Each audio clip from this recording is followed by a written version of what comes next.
Good morning बच्चों। आज का हमारा टॉपिक है सिंपल बार डायग्राम यानी सरल दंड चित्र। तो जो हमारा पिछला वीडियो था उसमें मैंने आपको वन डायमेंशनल डायग्राम यानी एक विमीय चित्र है उसका जो पहला प्रकार है लाइन डायग्राम, उसके बारे में बताया था। तो मैंने आपको बताया था कि वन डायमेंशनल डायग्राम यानी एक विमीय चित्र है वो समान दूरी पर रेखाओं यानी लाइंस या दंड चित्रों यानी बार डायग्राम द्वारा दर्शाए जाते हैं। यानी एक विमीय चित्र है वो समान दूरी पर रेखाओं यानी लाइंस एवं बार डायग्राम्स यानी दंड चित्रों द्वारा दर्शाए जाते हैं। दंड चित्रों की चौड़ाई समान होती है एवं सभी दंड चित्र एक आधार पर खड़े किए जाते हैं। यानी दंड चित्र हैं उनकी चौड़ाई समान होती है बार डायग्राम की तथा एक समान आधार पर खड़े किए जाते हैं। तो फिर जो हमारे एक विमीय चित्र हैं यानी वन डायमेंशनल डायग्राम हैं वो यानी दो डायमेंशनल डायग्राम हैं या जो दंड चित्र हैं यानी बार डायग्राम हैं वो 6 प्रकार के होते हैं, जिनमें से पहला लाइन डायग्राम मैंने आपको पिछले वीडियो में बताया। दूसरा है आपका सिंपल बार डायग्राम यानी सरल दंड चित्र, उसके बारे में आज हम पढ़ेंगे। तो लाइन डायग्राम यानी रेखा चित्र एवं सिंपल बार डायग्राम सरल दंड चित्र में अंतर क्या है।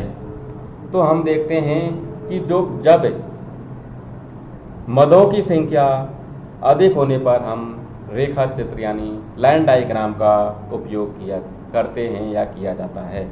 यानी जब मदों की संख्या अधिक होती है तब हम लाइन डायग्राम यानी सरल रेखा चित्र का उपयोग करते हैं।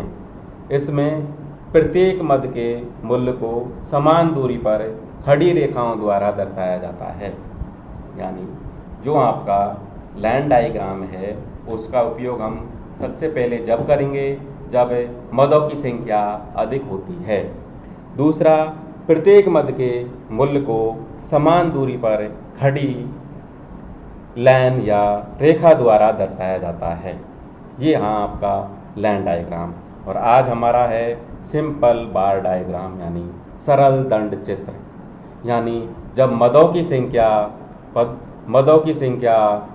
8 से 10 होने पर यानी लाइन डायग्राम में मदों की संख्या अधिक थी तब हम उसका उपयोग कर रहे थे, तथा जो सिंपल बार डायग्राम है सरल दंड चित्र है उसका प्रयोग हम जब मदों की संख्या 8 से 10 होगी तब करेंगे। यानी मदों की संख्या 8 से 10 होने पर एवं एक ही चर के होने पर समान दूरी पर समान मोटाई के दंड चित्र बनाए जाते हैं।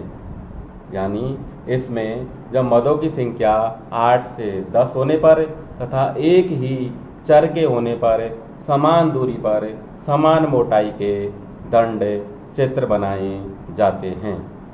एग्जाम्पल के द्वारा हम समझेंगे कि निम्न आंकड़े किसी कक्षा के 50 विद्यार्थियों के ब्लड ग्रुप दर्शाते हैं। तो सरल दंड चित्रों से निरूपित कीजिए। यानी कोई भी क्लास है उसमें 50 विद्यार्थियों के ब्लड ग्रुप दर्शाए गए हैं, तो इनको सरल दंड चित्रों के द्वारा निरूपित करना है, प्रदर्शित करना है। जैसे हमारे ब्लड ग्रुप हो गए ए बी और ओ, और विद्यार्थियों की संख्या हो गई 50। यानी ए ब्लड ग्रुप वाले आपके 15 हैं, बी ब्लड ग्रुप वाले आपके 20 हैं, ए बी वाले आपके 10 हैं और ओ वाले आपके 5 हैं, और टोटल ये हो गए 50। इनको हम सरल दंड चित्र यानी सिंपल बार डायग्राम के द्वारा इस तरह दर्शाते हैं। नीचे आपने ब्लड ग्रुप ले लिया ए बी और ओ, और इस साइड में आपने नंबर ऑफ स्टूडेंट ले लिया, ये आपके हैं नंबर ऑफ स्टूडेंट ले लिया आपने जो हैं 50, तो आपने ले लिया 5, 10, 15 और 20। ठीक है, तो इसमें हम